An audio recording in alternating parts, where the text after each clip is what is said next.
Dear students, company law में previous class में हमने पार्षद सीमा नियम का अर्थ, इसकी परिभाषा और इसकी विषय वस्तु या विषय सामग्री में नाम वाक्यांश, स्थान वाक्यांश और उद्देश्य वाक्यांश का अध्ययन कर लिया था।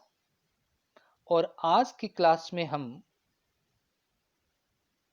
लायबिलिटी क्लॉज या दायित्व वाक्यांश से शुरुआत करते हैं। पार्षद सीमा नियम की विषय सामग्री में या इसकी विषय वस्तु में चौथे स्थान पर एट फोर्थ लेवल दायित्व वाक्यांश आता है। और इस खंड में, इस वाक्यांश में कंपनी के मेंबर्स, कंपनी के सदस्यों के दायित्व की प्रकृति और सदस्यों के दायित्व के क्षेत्र का उल्लेख किया जाता है। दायित्व की प्रकृति क्या होगी और उसका क्षेत्र क्या होगा, कहां तक उनका दायित्व होगा। कंपनी के प्रकार के अनुसार दायित्व खंड में कंपनी के सदस्यों के दायित्व के संबंध में निम्न अनुसार से उल्लेख किया जाता है। जैसे, यदि कंपनी अंशों द्वारा सीमित कंपनी है तो ऐसी कंपनी के पार्षद सीमा नियम के दायित्व वाक्यांश में यह लिखा जाता है कि कंपनी के सदस्यों का दायित्व उनके द्वारा धारित अंशों के अंकित मूल्य की अनपेड अमाउंट यानी अदत्त राशि तक सीमित होगा। In case of the public company limited by shares, members liability is limited up to unpaid amount of the face value of shares। जैसे उदाहरण के तौर पर राम ए लिमिटेड कंपनी से 10 रुपये फेस वैल्यू के 100 शेयर्स क्रय करता है और आवेदन के समय 50% अमाउंट यानी 5 रुपये प्रति शेयर कंपनी को भुगतान कर देता है। इस स्थिति में राम ने ए लिमिटेड से 1000 रुपये के शेयर्स खरीदे और 500 रुपये का 500 रुपीज का भुगतान राम ऑलरेडी कंपनी को कर चुका है। तो अब राम का दायित्व केवल उसके द्वारा क्रय किए गए अर्थात उसके द्वारा लिए गए अंशों के अंकित मूल्य की अदत्त राशि, जो यहाँ 500 रुपये हैं, केवल 500 रुपीज है, तक सीमित होगा। अतः कंपनी कभी भी एनी टाइम कॉल मनी के रूप में राम से केवल 500 रुपये की मांग कर सकती है। उसके बाद हम ये देखते हैं कि यदि कंपनी गारंटी द्वारा सीमित दायित्व वाली कंपनी है तो ऐसी कंपनी के मेमोरेंडम ऑफ एसोसिएशन के लायबिलिटी क्लोज में यह लिखा जाएगा, यह मेंशन किया जाएगा कि कंपनी के सदस्यों का दायित्व कंपनी के समापन के समय at the time of winding up of company. यहां देखने वाली बात यह है कि इस कंपनी में अर्थात गारंटी द्वारा सीमित दायित्व वाली कंपनी में सदस्यों के दायित्व की उत्पत्ति कंपनी के समापन के समय ही होती है, उससे पहले नहीं। तो कंपनी के सदस्यों का दायित्व कंपनी के समापन के समय केवल उतनी ही राशि, उतनी ही अमाउंट पे करने का अर्थात चुकाने का होगा जितनी राशि चुकाने की उन्होंने प्रतिज्ञा की है अर्थात गारंटी दी है। उसके बाद हम ये देखते हैं कि यदि कंपनी अंश पूंजी वाली और गारंटी द्वारा सीमित कंपनी है, कंपनी अंश पूंजी वाली भी है और गारंटी द्वारा सीमित कंपनी है, तो ऐसी स्थिति में इस कंपनी के सीमा नियम के लायबिलिटी क्लोज में यह लिखा जाता है, यह मेंशन किया जाता है कि सदस्यों का दायित्व उनके द्वारा दी गई गारंटी की राशि, सदस्यों का दायित्व उनके द्वारा दी गई गारंटी की राशि चुकाने के साथ ही साथ उनके द्वारा लिए गए अंशों के अंकित मूल्य की अदत राशि के भुगतान का भी होगा। और यदि कंपनी असीमित दायित्व वाली कंपनी है, if the company is unlimited company, तो इसके मेमोरेंडम ऑफ एसोसिएशन के लायबिलिटी क्लोज में यह मेंशन्ड होगा, ये लिखा होगा या यह लिखा जाएगा कि इस कंपनी के सदस्यों का दायित्व असीमित होगा, अनलिमिटेड होगा। ये चारों पॉइंट्स लिखने के बाद आप नोट डाल के ये लिखेंगे कि कंपनी के समापन के समय निस्तारक को यह प्रतीत होता है। निस्तारक कौन होता है?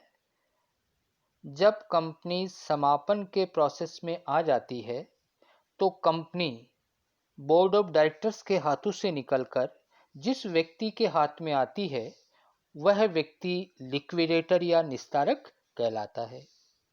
तो यदि कंपनी के समापन के समय लिक्विडेटर या निस्तारक को यह प्रकट होता है, यह प्रतीत होता है, यह आभास होता है कि कंपनी द्वारा किया गया कार्य धोखा देने के अभिप्राय से या उद्देश्य उसका कपटपूर्ण था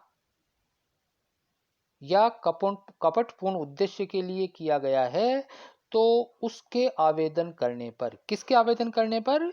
लिक्विडेटर के, सरकारी निस्तारक के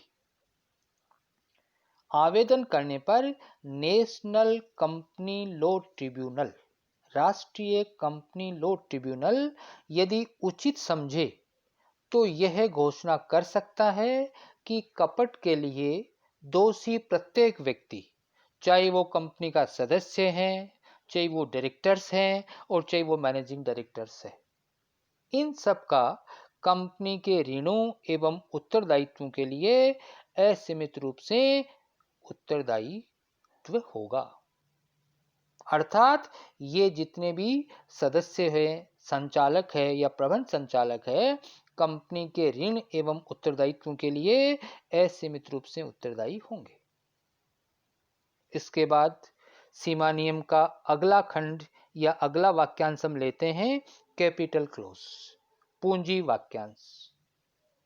कंपनी के मेमोरेंडम ऑफ एसोसिएशन में 5वें खंड को कैपिटल क्लोज या पूंजी खंड कहते हैं।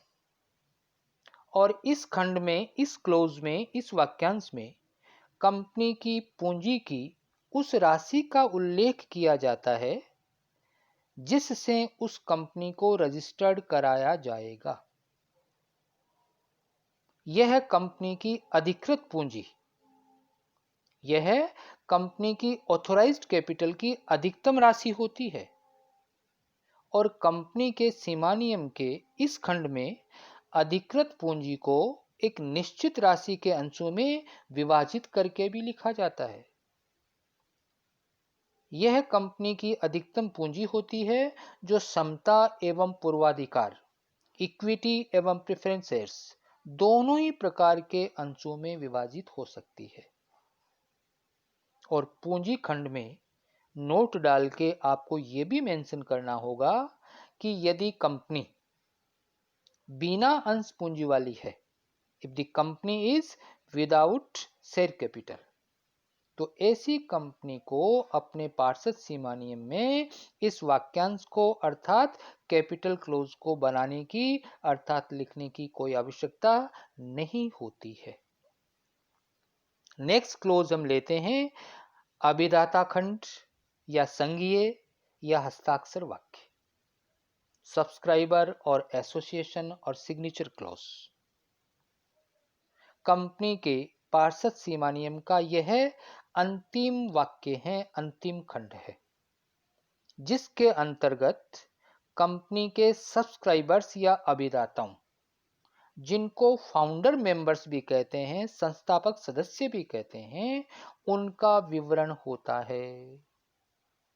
इस वाक्य को संघीय वाक्य, एसोसिएशन क्लोज या सिग्नेचर क्लोज, हस्ताक्षर वाक्य भी कहते हैं। प्रत्येक सार्वजनिक कंपनी को अपने सीमा नियम के अभिदाता खंड में कम से कम 7 अभिदाताओं के कम से कम 7 सब्सक्राइबर्स के तथा प्रत्येक निजी कंपनी को कम से कम 2 अभिदाताओं के हस्ताक्षर कराने होते हैं। और यदि निजी कंपनी, प्राइवेट कंपनी ओपीसी के रूप में 1 पर्सन कंपनी के रूप में रजिस्टर्ड होती है तो उसके सीमा नियम पर केवल एक ही अभिदाता के हस्ताक्षर होते हैं। जब कंपनी का समामेलन कराया जाता है, जब कंपनी रजिस्टर्ड होती है, तो इन 7 व्यक्तियों या इन 2 व्यक्तियों या इस एक व्यक्ति के द्वारा एक घोषणा करनी होती है। वो घोषणा ये करते हैं कि हम सब कंपनी के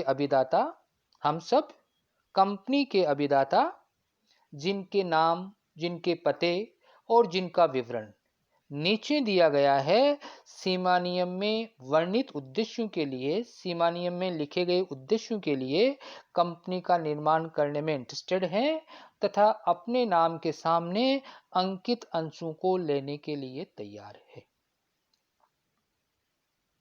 कंपनी का निर्माण करने वाले व्यक्तियों या अभिदाताओं के नाम, पते, व्यवसाय संबंधी विवरण उपरोक्त घोषणा के नीचे तथा अभिदाताओं के हस्ताक्षर कराए जाते हैं और उनके द्वारा लिए गए अंशों की संख्या उनके सामने लिख दी जाती है, उनके नाम के सामने लिख दी जाती है।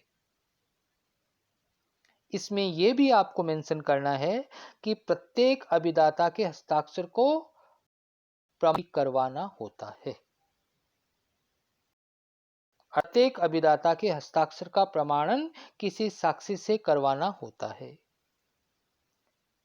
अभिदाता एक दूसरे अर्थात परस्पर एक दूसरे के हस्ताक्षरों को प्रमाणित नहीं कर सकते हैं, लेकिन एक व्यक्ति सभी अभिदाताओं के हस्ताक्षरों को प्रमाणित कर सकता है और हस्ताक्षर प्रमाणित करने वाले व्यक्ति को भी अपना नाम, अपना एड्रेस और अपना व्यवसाय ये समस्त विवरण देना होता है।